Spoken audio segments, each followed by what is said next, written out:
নমস্কার বন্ধুরা, কেমন আছো সবাই? আশা করি সবাই ভালো আছে। আজকে একটা ভিডিও নিয়ে আসলাম যেখানে দেখুন পাতা বাবা পাতা নিয়ে যাচ্ছেন, আর লোকের জনগণ এত ভিড় হচ্ছে যে মানে সকাল প্রায় 3টার থেকে সবাই লাইন ধরে ধরে দাঁড়িয়ে থাকেন যাতে পাতা বাবার দর্শন পাওয়া যায় এবং পাতা বাবার হাত থেকে পাতাটা নেওয়া যায়।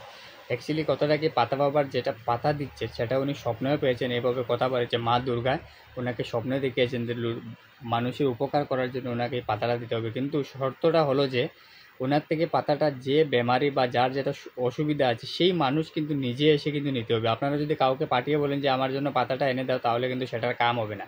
তাই দেখুন, আপনারা ওখানে পুলিশ প্রশাসন এবং ওখানে গাঁয়ের পঞ্চায়েতে যত মানুষরা আছেন, গাঁওবাসীরা সবাই মিলে কিন্তু ওনার কিন্তু এই কাজটাকে সহযোগিতা করছেন এবং মানুষ দূর দূরান্ত থেকে আসছে যাতে পাতা বাবার এই কাজটাকে সফল করা যায়। মানুষরা মনের ভক্তরাও ভাবছে যে না, আমাদের যেটা প্রবলেম আছে, যেটা সমস্যা আছে সেটা যেন ঠিক হয়ে যায়। তার জন্য দেখুন লোকেরা সকাল 3টার থেকে রাত্রেই বলতে পারেন 3টার থেকে সবাই লাইন ধরে ধরে পাতা বাবার দর্শনটা করছেন এবং পাতা বাবার হাত থেকে পাতাটা নিচ্ছেন। একেই বলে চমৎকার। আসলে দেখা যাক আগামী কয়েকদিনের মধ্যে বোঝা যাবে কার কার কী চমৎকার হলো, কার কী হলো না।